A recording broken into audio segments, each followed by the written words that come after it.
About 18 months ago, a friend of mine in Wellington was working on a flood modelling project. She's an engineer by training. She's got a lot of experience with this kind of thing, and she eats that kind of work for breakfast. But she was given a very tight deadline. It was a few weeks, and it had to be ready in time for a particular council meeting, and it was going to be a somewhat contested council meeting, as I'm sure you can imagine with things like property values at play. And she had one computer to run this on. So she would run her model, and it would take 2 days, and she would look at the results, and then she'd try something slightly different, vary a parameter, tweak some of the parameters, whatever. And as the days ticked down, and the compute runs took longer and longer, and the parameters got fiddlier and fiddlier, it began to affect her sleep and her health, and she looked more and more haggard every time I saw her. My name is Ivan Tolson. I work on Azure Batch. My job is to make sure that my friend never goes through that sort of shit again. A happier story. So my team originated from the Green Button startup based in Wellington, and we joined Azure Batch recently as part of an acquisition by Microsoft a couple of years ago. The Green Button origin myth is a slightly happier version of this story. For those who haven't heard it, this occurs during the making of The Return of the King. Scott Houston, who went on to found Green Button, was at that time the Chief Operating Officer for Weta Digital. And they had maybe 6 weeks, 2 months until the delivery date of Return of the King.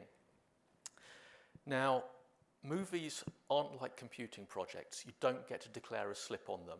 Once you've given the cinemas a date, once you've given the studios a date, you're going to deliver on that date. They've put marketing effort around it. They've scheduled blocks in the cinema for it. You don't get to slip.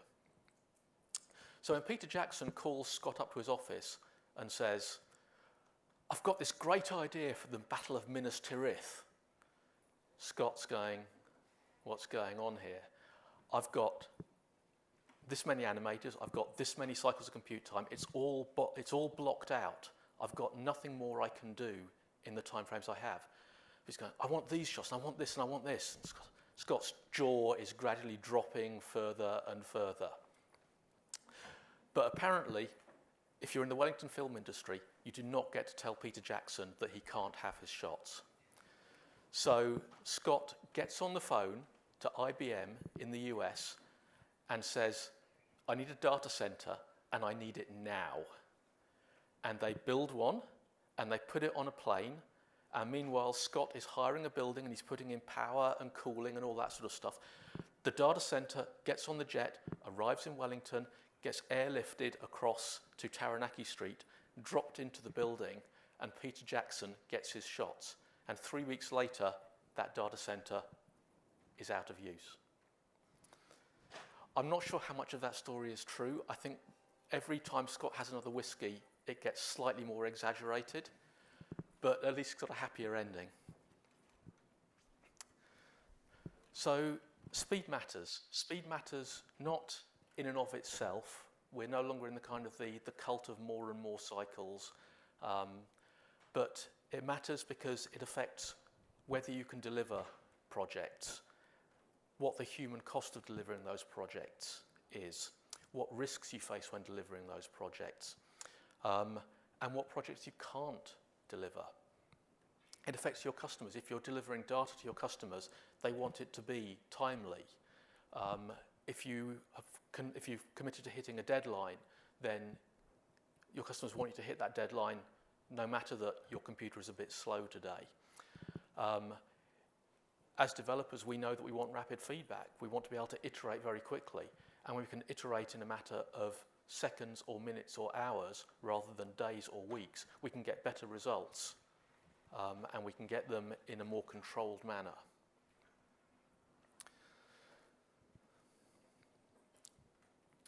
So to many people in business computing, the idea of HPC seems somewhat remote. It's something that happens in universities, it's something that happens in the Large Hadron Collider and things like that. And it's not necessarily relevant to our interests. But I think it's important to kind of keep an eye out for where there are things like the modelling example that do play into, that could take advantage of that, where we have got these things where our users are bounded by the compute power that they have, and it does slow them down, it does affect what they can do. And there's a lot of examples that you might see around you in your own enterprises. Obviously, getting results faster is valuable in many scenarios, but there's also, can you do things bigger? Can you run larger simulations, larger models, for example? Can you run more projects? If a project takes a certain amount of time because of irreducible compute power and you were able to compress that, you could do more projects.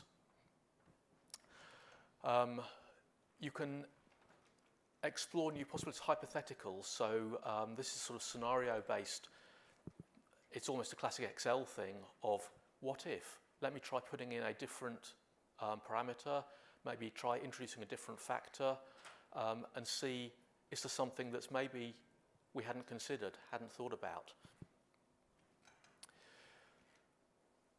We can remove limitations on what our users can do. For example, if a user is doing these iterative runs where they're, say, tweaking parameters, what if they wanted to tweak different parameters? Maybe they're just varying the things that are most important to them because they know that's all they have time to vary.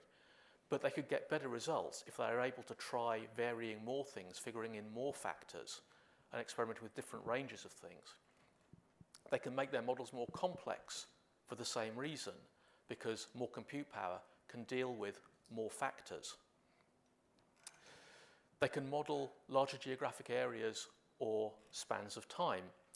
For example, if you're in, say, oceanography or climate modeling or something like that, where you're trying to evaluate a model, then being able to run it over a longer period, not just into the future, but into the past, so you can see how well your model conforms to historical reality, gives you a lot more confidence in that.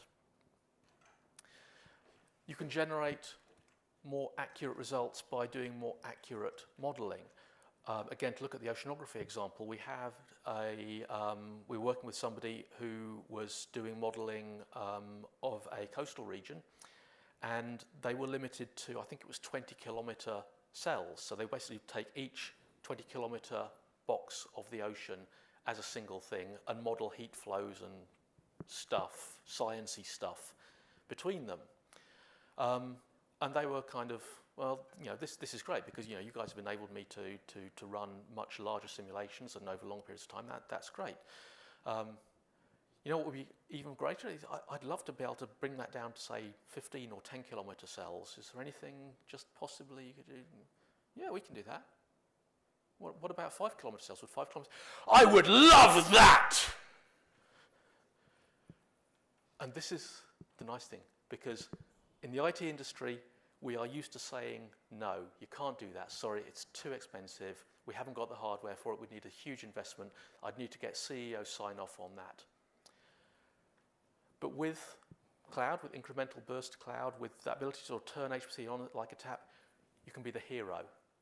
You can be the person who says yes. You can be the person who says, you know that fantasy you had about being able to do this, that, and the other? You can do that now. You can be the hero.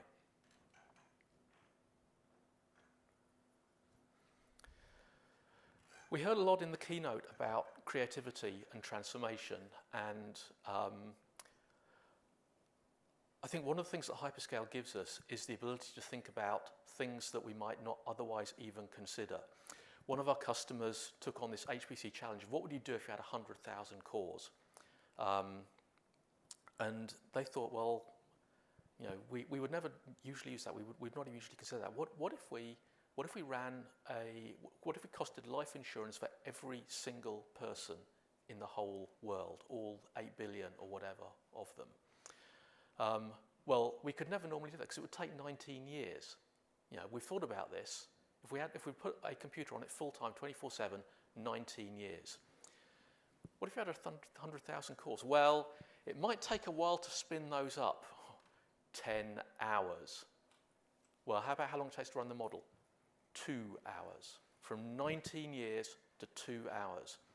With that sort of transformation, with that sort of possibility, you can unleash the creativity of people in your business. There are things that they can imagine doing with that sort of compute power that at the moment, there's just a mental block. You don't even bother to think about the what if.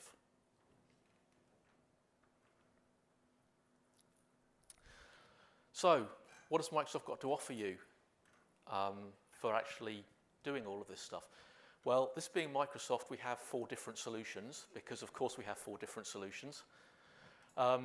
The original thing that we shipped, which is still widely used and still relevant to many scenarios, is HP CPAC running on premises. This is a job scheduling and resource management, so it will manage a queue of jobs, it will allocate them across nodes, but it's designed to be run in an on-premises cluster. It's a free add-on to Windows Server. You can easily extend that to a hybrid environment. So this is a scenario where, let's look at, say, the flood modelling example again, where maybe they've got a continuous need for flood modelling, which is maybe 2 or 3 computers, but occasionally they've got these peaks, these bursts. That may be a familiar scenario to many of you, where you've got something that's an ongoing business need, but occasionally you get spikes in it. Well, with HP CPAC, you can burst from your on-premises cluster to cloud. You can automate the deployment of IaaS VMs, of Windows and Linux VMs in the cloud, and you can continue to use your HP CPAC scheduler across your on-premise cluster and the cloud machines.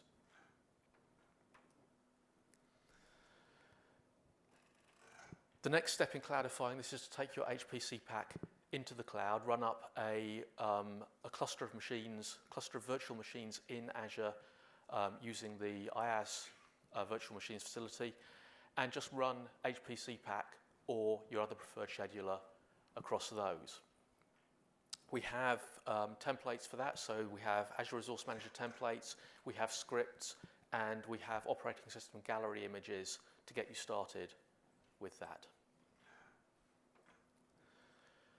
And then the most recent extension, and the one that I work on, the one I'm going to talk mainly about today, is Azure Batch. This is a HPC scheduler that's been designed from the ground up to run in the cloud. It was originated in the cloud, and it's always run in the cloud. It's not running on premises. And this does a bit more than the HPC IaaS does, in that it abstracts away a lot of that infrastructure management. So you don't need to worry about managing those virtual machines, managing those clusters. We will take care of that for you. It handles auto-scaling, it handles stopping things. It will work well, it's got low overhead for small deployments, but it will also scale up to those extremely large deployments that we saw on the previous slide. And it has a handy API, so you can easily integrate it into your users' tools, whether those are command line tools or GUI tools or whatever. So you can give them a specific interface that meets their needs. What if we don't use that? What if you go, well, I could build that in a weekend? I mean, we're developers. We know we can build anything in a weekend that somebody else has built. But what would it actually entail to build something that does a lot of what Azure Batch does? Well, the bottom 2 layers are taken care of for you. The hardware and the cloud services, the virtual machines, are taken care of for you. Now, again, Azure has got some special capabilities in this area. In particular, we've got the RDMA support, we've got a range of node sizes. So we've got not only the original sort of A series, which went from sort of small to extra large, but now we've got SKUs with SSDs for things that are quite I/O intensive. We've got things with GPUs for things that need that kind of really hard-on compute power. Karan talked about those earlier today, and his talk will be available later on video if you missed that. We've got SKUs with RDMA, which is a really fast interconnect. And the RDMA one is particularly relevant because a lot of traditional HPC applications use a kind of tightly coupled architecture where there's a lot of message passing. The tasks can't be readily decomposed into completely separate parallel tasks. So there's a lot of exchanging of data as each node does its processing. And something we found at Green Button was that if you were using a commodity network for that, it ground to a halt because there was so much talk between the nodes. If it wasn't really, really fast, it actually made scaling that made things worse. Azure SKUs, some of the Azure SKUs have got RDMA or InfiniBand, which is a really fast, really low latency interconnect that's absolutely ideal for that MPI stuff.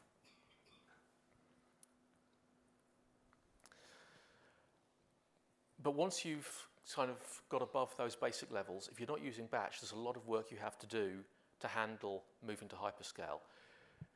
You need to get hold of the VMs, and you might think, well, that's great. I'll just make a call to the provisioning service to create a cloud service or get a VM scale set.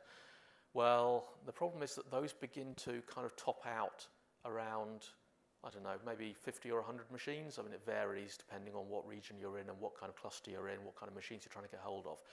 But those are kind of, there is a kind of limit on those which is not enormous. I mean, you might think, oh, 100 VMs, great, that'll do me. Well, okay, but what if you want 1,000 or 10,000? At that point, managing those yourselves across those multiple allocations becomes very difficult. Batch will handle managing and authenticating users. It will help with getting data onto and off the compute nodes where the computation is happening. It will track task failure and handle retries if necessary, and will detect hung tasks. It will take care of installing the applications that you want to run in the cloud. And it will take care of managing the queuing tasks. So when you've got more tasks than you have VMs, you need to make sure those tasks don't get lost while they're waiting to be scheduled. Batch will handle that for you. You would have to otherwise handle the queuing of the tasks yourself and then figure out when to actually drop a task onto a machine and make it run. And then finally, you need to tackle scaling up and down. And again, there's some auto-scaling built into VM scale sets or cloud services, but it's somewhat limited in what it can operate on. And again, if you're spanning multiple deployments, then you've got to figure out how to do that scaling. Or you could just use batch, which handles a lot of this for you. The core of batch is that VM management and job scheduling feature, but it will also handle some of that user management and authorization stuff. It will take care of quotas. It's got the API for the client plugins. It will handle dependencies between tasks. It will handle some of the data movement for you. All of those things that just minimize the amount of stuff that you need to know about the innards of Azure.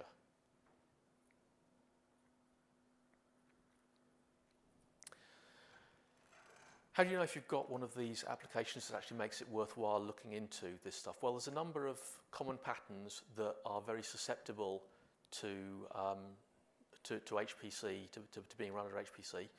I've listed a few of them here. Parametric sweep is a classic example. It's very amenable to parallelization. What that means is you've got the same program that you want to run, but you just want to vary parameters or a small amount of data across the different runs. So you might want to vary parameter from, say, 0 to 1,000,000 and just run the program with each of those values and then analyze the results.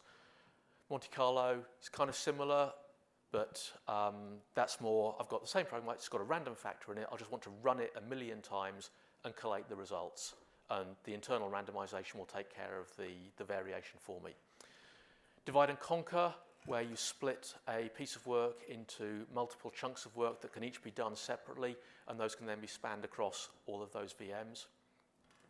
Map reduce, where you've got a large number of data points or a large number of pieces of data, and you want to perform some operation on each of those that again can be done in parallel, and then maybe combine the results of those.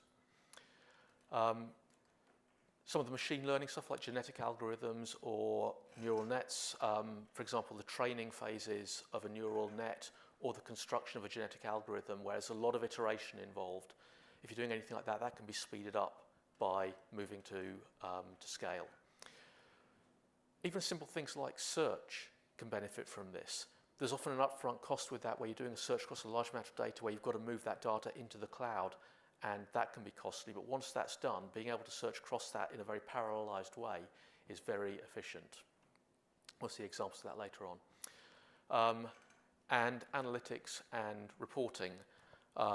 This could tie in with, say, financial or retail stuff. For example, if you're trying to do a value at risk analysis, then you're going to want to run something at close of business, you've got a value risk analysis job. It needs to run from close of business, and it needs to be done by the beginning of the next day, because if it's not done by the beginning of the next day, the bank regulator is going to come and slap you around. And that means you've got a really tight time frame, and there can be a lot of data in one of these value at risk analyses. So being able to scale those out and guarantee the time is very reassuring to people who don't like being slapped.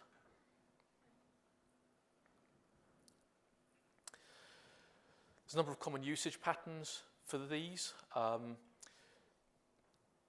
Sporadic examples are where you've got somewhere you maybe you don't do this sort of thing very often, but when you do, it needs to be done quickly. It needs a lot of compute power.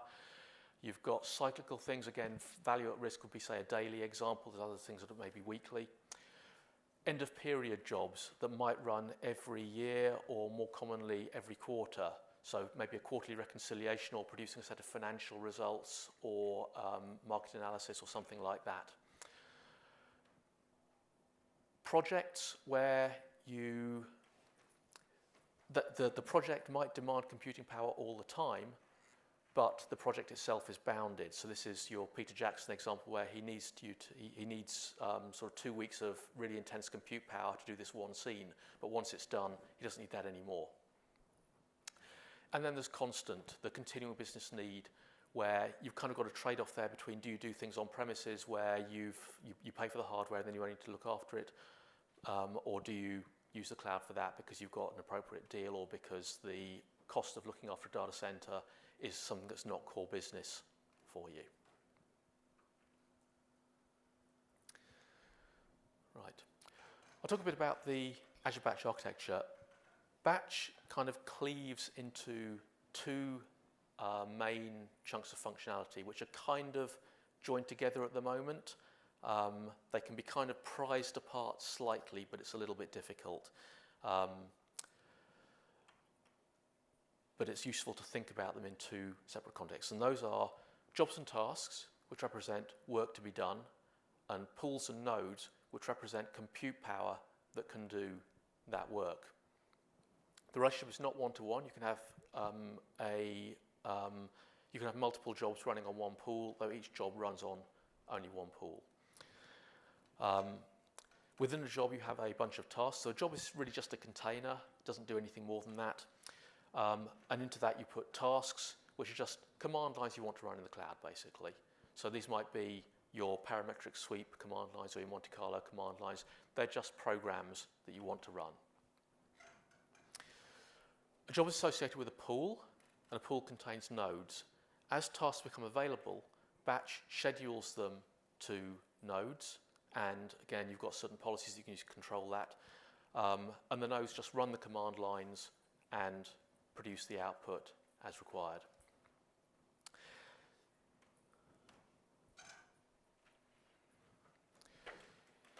You can have either Windows or Linux machines in Batch. If you want Windows, we give you a choice of PAS or IaaS, which is kind of moot because, or a lot of the time it's moot because you don't really care. You're not implementing worker roles the way you would in PAS. You're just running a command line. You really are just sort of doing a lift and shift of your existing application or existing command lines that you might run on your desktop or whatever to the cloud to run in Batch across all of these nodes. And we also provide automatic scaling based on your load factors. So you can choose to have a fixed size of pool, which is kind of a fairly traditional HPC model. Or you can say, look, I want to monitor the number of running tasks. I want to monitor average CPU load across my pool. I want to monitor average memory load across my pool. And I want to scale my pool up and down according to that. So that makes it very powerful in terms of if you've got something which is kind of pushing the nodes to the limits, then you can bring up more nodes. If you've got a lot of tasks that are waiting, you can bring up more nodes, and then they'll just automatically drain away as the load disappears.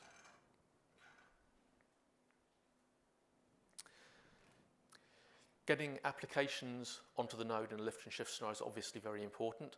There's three ways you can do this. You can, the sort of rudimentary way is a thing called resource files, which is a way of getting data onto nodes that you can kind of also use for applications, but it's a little bit fiddly to do that way, because you need to list all of your DLLs and config files and so on. It can get a bit tedious. So we provide two more convenient ways, one of which is a feature called application packages, where you just zip up everything your application needs and reference that zip file, and we'll take care of unpacking that and providing you with paths to it. And one that we've just brought online is a feature called Batch Shipyard, which is an implementation of getting Docker containers onto batch VMs so you can run tasks within those Docker containers. Finally, how do you actually talk to this thing? How do you actually get jobs and pools created? You can use the Azure portal, which is mainly intended for admin users. You can use the command line, and we've got two commands. We've got a cross-platform command line that works on Windows, Mac, and Linux, or we've got PowerShell, because everybody loves PowerShell. I bet those Linux people are really envious. We've got a REST API, and we've got a bunch of libraries, .NET, Java, Node.js, and Python for accessing that. Python is probably most common in the machine learning community, so that's an important one to be aware of. And obviously, this being a Microsoft conference, a lot of you will be familiar with C# or Visual Basic, so .NET will be of interest to you.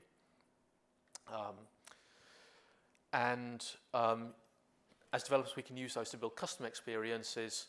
We could, for example, build web portals that provide access to this to our users, again, using their language.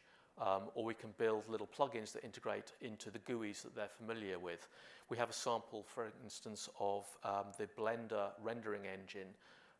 We have a plugin for the Blender front end where the user can install that as an add-on, and it gives them a little button that says, do this rendering in the cloud, and it will then run code, Python code, to ship the information up the cloud, ship all the files up to the cloud, and create pools and do all the magic and produce the results. So I want to show you a couple of examples of using this thing. Firstly, the developer experience. I'm going to use .NET, but other languages are similar. And secondly, a command line experience where I'll use the explat CLI, but PowerShell is pretty similar.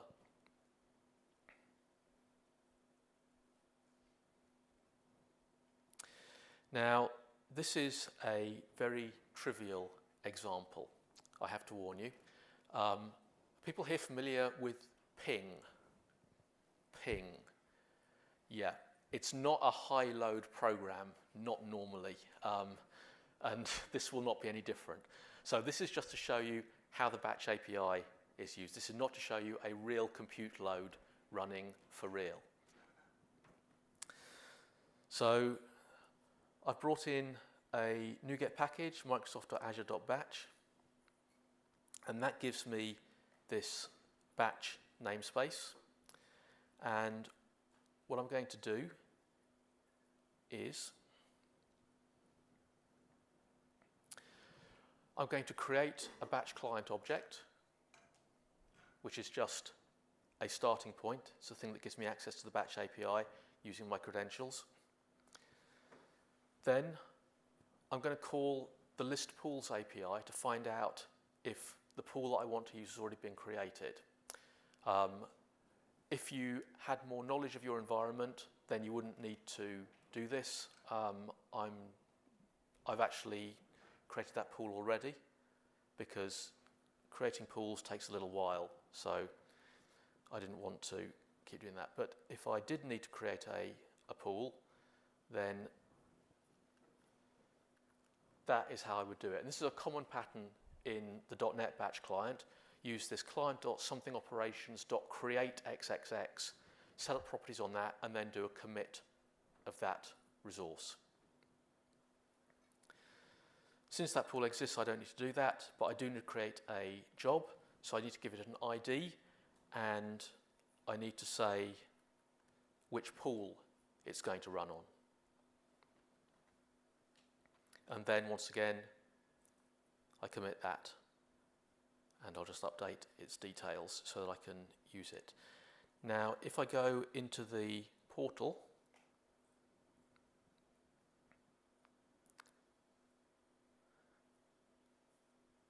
I can then go and look at the jobs list, and you can see that cheat sheet job is now there.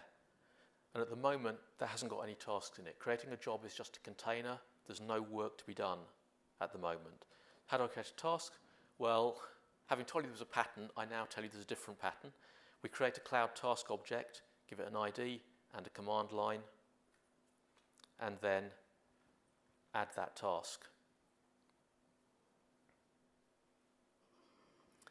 And for some reason, I can't refresh tasks. I need to do a job.getTask instead.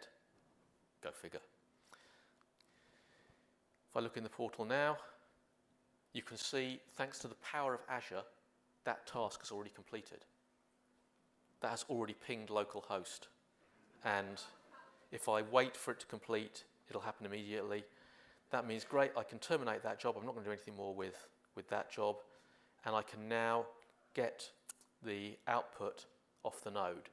That standard out.txt, Batch has got a bit of magic written into it where it captures standard out and standard error and writes them to files on the compute node, and so I can get that by name. And if I then step over that and we have a look at the console, you can see it's very small because you've got to pack a lot of data into one of these screens, but if you trust me, that has pinged localhost in the cloud. So it's not a demo that actually does very much, but hopefully that gives you some idea of what the APIs you would use are and how easy it is to actually integrate this stuff into a command line or a GUI. Obviously you don't want to be writing code all the time, so we also provide a command line experience for this. So this is based on node.js. It'll run anywhere, but I can go Azure Batch, job create, --ID, command line. It needs a pool to run on, so it's going to prompt me for that, which would be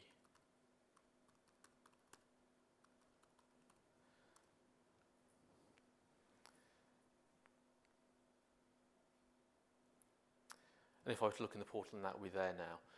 And I can also add tasks to it.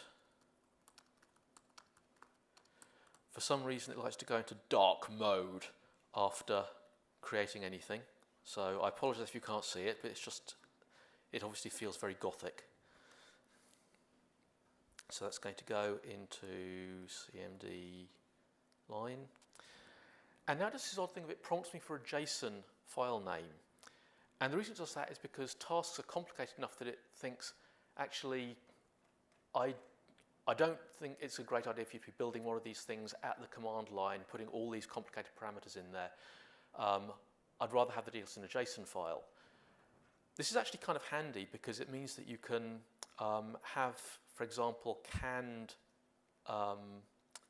tasks or canned jobs or whatever in these JSON files and just reuse them again and again and again. You can reference them from scripts, for example. So now I'll go c/temp/task.json and Azure Batch Task Show. Job ID was CMD line. Oops. And task ID was pingy task. And you can see that task has not told me what state it's in. So there's some additional information you can get about tasks, but that gives you some idea. Again, it's a common pattern of Azure Batch, resource, verb. And it's got reasonably good coverage. You can handle pools, certificates, jobs, tasks, all the things you'd like to need in a normal use case. Sorry? It says completed. See, that's how gothic it is. Even I can't see the results. Thank you for pointing that out. There's additional information you can get about, for example, execution time and so on, but yeah, that would require more command lineness. All right. So that's kind of that, those really rudimentary experiences. What about if we want to build something a bit more sophisticated for our users? BLAST Plus is, and I always get this wrong, it's a search program for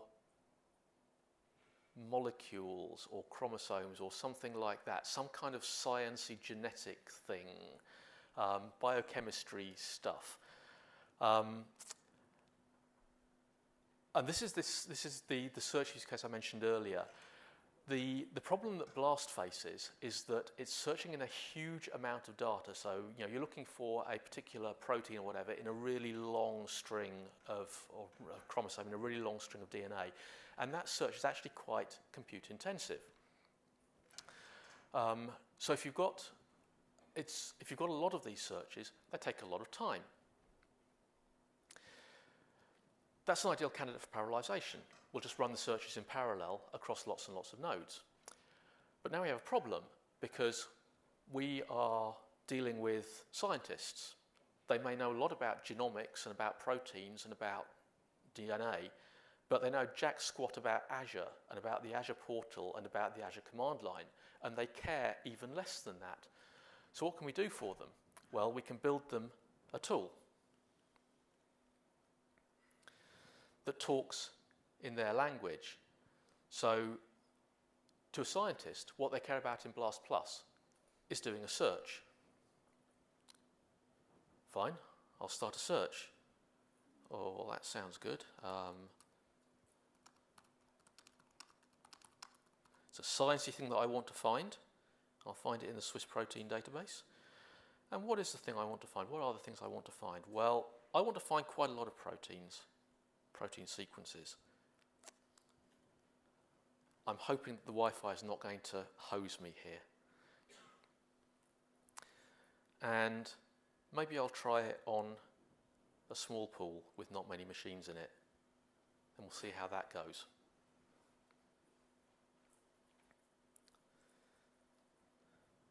The Wi-Fi is going to hose me here, isn't it? Awesome.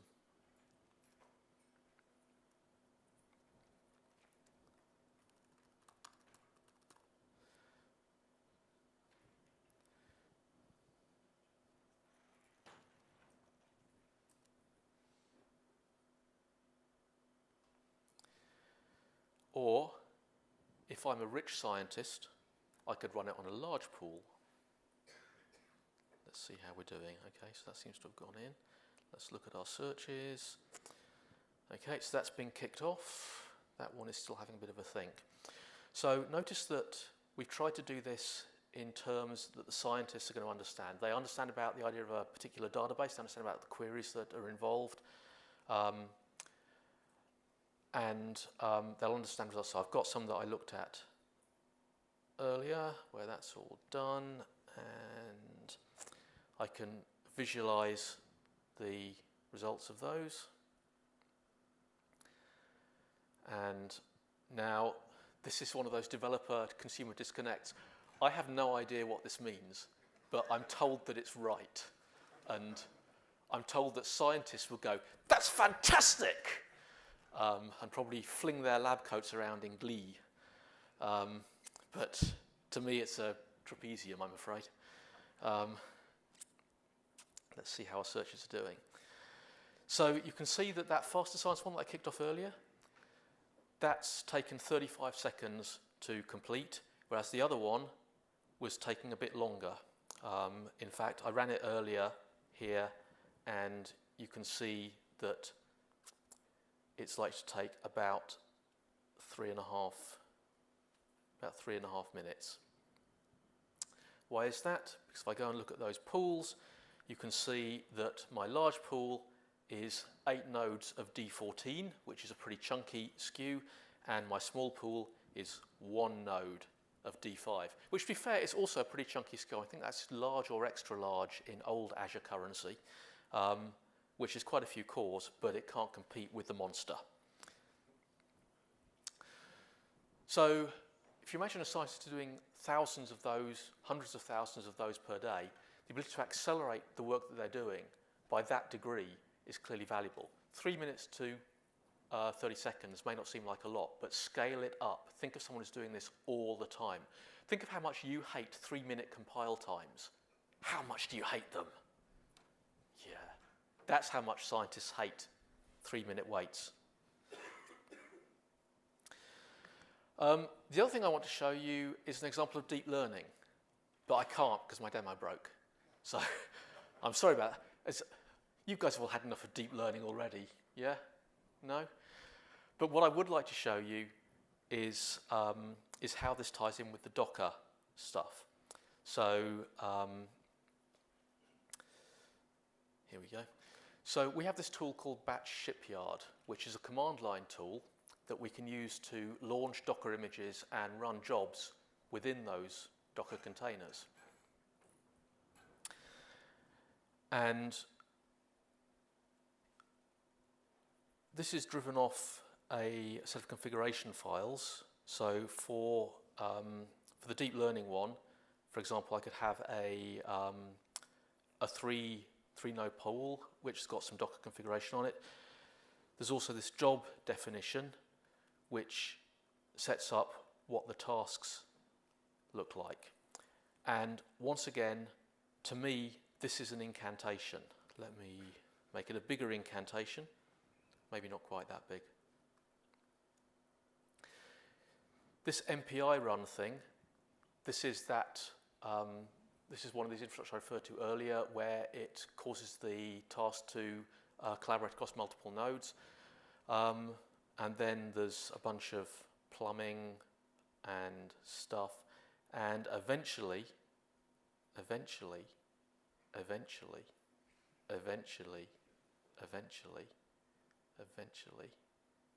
get to, where is the command?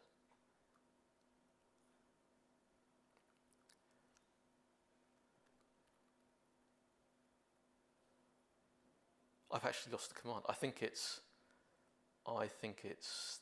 this one. Yeah, there we go, CNTK. So eventually we come down to running this CNTK command line within that Docker container and passing those details. So that is a task command line. It's a Linux task command line.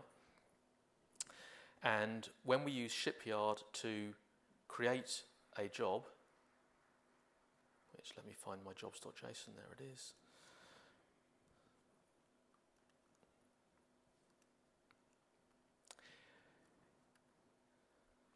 It's going to go and look in a config directory, which is where that file lives. And also the pool file also lives there.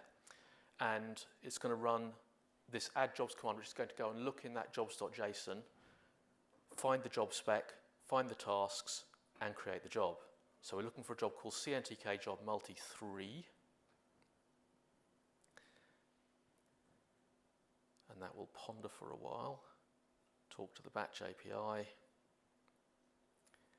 and spew some Linuxy stuff onto the screen. That's all debugging stuff, you don't have to worry about it. And if I now go into this other account, then we will see that that job has come up, and it's just got that one task in it, which is the Docker task. That's completed, and if I look at the properties, I can see that we've actually got down to a docker exec command line after the transformations that Shipyard has done on it to make it run inside Docker. How this works is largely hidden away from us inside the Shipyard infrastructure, but it's just building on top of the raw batch capabilities to install Docker, to install the Docker images, and to get everything set up and running inside Docker. So it's doing some transformations on that sort of raw information. If I have a look at the pool that it created, then you can see there's a component batch called, or a thing in batch called the start task, which is a thing that runs on every node of the pool as it joins the pool. And in this case, that start task is running a magic script called Shipyard node prep, which you don't want to look at, but I'm going to show you anyway. It does a lot of things, but what it ultimately comes down to is that it will check what operating system you're running. It will figure out the appropriate commands for starting and stopping Docker, and if necessary, the Gluster high-performance file system. and it will then eventually run Docker. And then from that point on, the images can be installed into Docker, or images can be run under Docker, and they'll run as containers. They'll run with that level of isolation. You shouldn't need to know that. You should just be able to edit those configuration files and do some magic. And in the batch shipyard repo, the GitHub repo, there are a whole lot of recipes for a whole lot of scenarios that you can use as starting points. Most of those are deep learning, some of those molecular dynamics and fluid dynamics.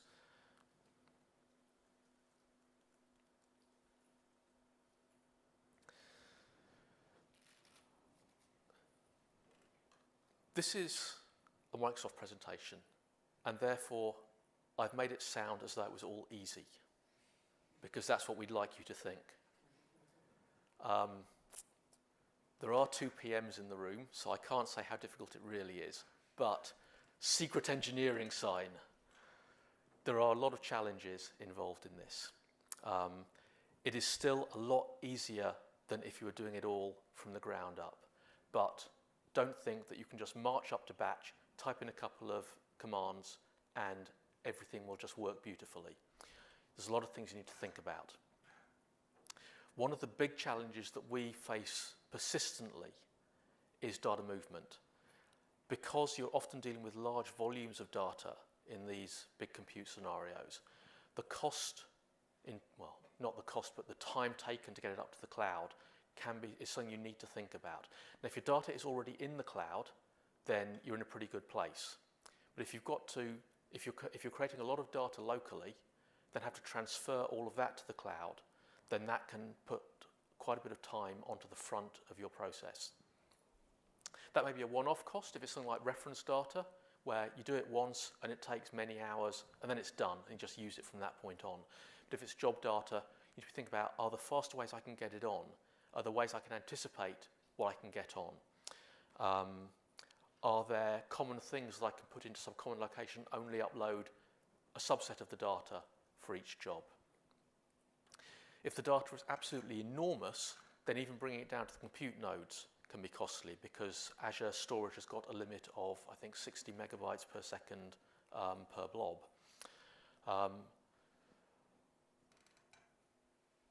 In cases like that, using something like a shared file system, a high-performance file system, may be valuable.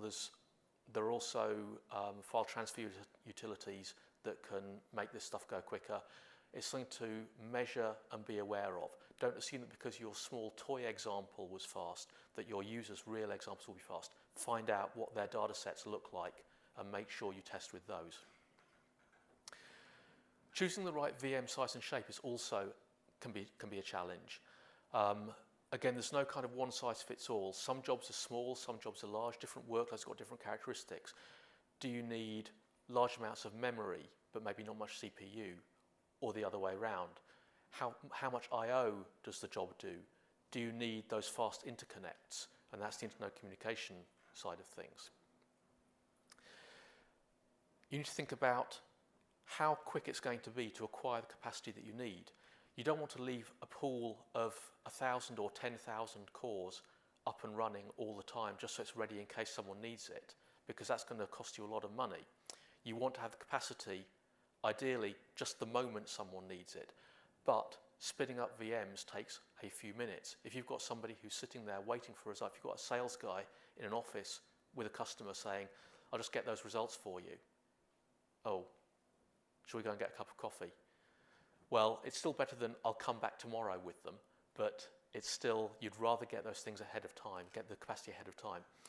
The more capacity you need, the longer it may take to acquire it. So think about that spin-up time, think about what your scaling requirements are, and think about how you can anticipate that load. You know, whether it's as simple as a manual process where the salesperson calls you and says, I'm going to see a customer on Wednesday morning, I need to be able to do a couple of runs then. Can you make sure there's capacity available? Fine, I'll just upsize the pool, job done. This also relates to batch versus interactive mode. What we have in Azure Batch at the moment, because of that relationship, remember, between jobs and pools, the fact that all work goes through jobs means that you submit something to the API, it gets queued onto a VM, it runs, and then you can get the results back. If you're doing some scientific computing examples, might be looking at more interactive modes, where, for example, someone's sitting at a Jupyter notebook and is wanting to, say, send a matrix multiplication to the cloud. Again, they want that to be a very interactive experience, rather than send my matrix multiplication to the cloud, wait 6 minutes for the pool to spin up, then wait for the multiplication to be done, then get the results. Is that something that it's possible to manage? It's not it's not the most convenient thing to do with batch at the moment. You can do it, and I've got some examples of that if anyone wants to discuss that. But again, you will need to think about how do you manage your capacity for that. Security boundaries won't usually be a huge issue within an enterprise, but you need to be aware of if you're doing things like chargebacks, or if you want to constrain users as to the amount of compute that they use, or if you are running in a semi-trusted environment, say doing a SaaS application where you've got multiple customers whose jobs are all being put onto the same batch pool, be aware of security issues. Batch pools are isolated from each other, but within a pool, it is possible to communicate between nodes, and certainly within a node, it's possible for processes to communicate with each other. So be aware of what the security boundaries are. And much though you would not like to have to think about this, think about licensing. If you've got something that needs to call back to a license server, where is that license server? Is it in the cloud? Are you able to get the ports open to it? Is it on a permanent address? Is it back within your local network? Do you need to put your machines onto a VPN with the license server so they can reach back to it? And of course, the legal side of what are the licensing implications? Is your software vendor okay with you running at potentially arbitrary scale in the cloud? If you are running at arbitrary scale, are you going to have the license server say, stop? Computer says no. And also be aware of the other elements of Azure that may be relevant to these kind of scenarios. Azure Data Factory provides an orchestration capability where you can link together several pieces of work in a workflow. So you might, for example, link together a batch job with an HD Insight job in that, or Azure Data Lake, which again is a big data solution related to HD Insight. If you're doing stuff with Azure IoT, the Internet of Things stuff, that's a classic source of big data, and batch processing is a great way to get analytics and things out of that. Azure ML is that's an example where you might have to manually tune your machine learning algorithms. If you want to iterate that more quickly, could batch be a way of doing that? Could you scale that up to get faster iterations and fine-tune your algorithms more? And ExpressRoute is a classic solution to the data movement problem. If you really need to get huge amounts of data into Azure very quickly, then an enormous great pipe is a good way to do it. Except for the fact, of course, that we're in New Zealand, so tough. No enormous great pipes for us. We have to go over that stupid Pacific cable thing, which has got about 3 bits of bandwidth. So, what are the takeaways from this? Speed matters because slowness costs. It's got a financial cost, it's got a regulatory cost, it's got a human cost. But compute tasks don't have to take ages. You're not limited by what you can afford the hardware for today. Faster turnaround is better for businesses and for people. It reduces risk. It makes your customers happier. It makes your people happier. And there are many of these patterns, not just classic HPC, not just sort of scientific computing or academic computing, but many business patterns that actually lend themselves to scaling up. And when you've got that thought of that colossal scale, the 100,000 cores example in your mind, that begins to make you think creatively, or will certainly make your users begin to think creatively about, well, if I've got this capacity, if I can have that capacity, what can I do with it that I could not do before, that I could not previously conceive of? And that's very liberating, very powerful, and very innovative. Thank you very much.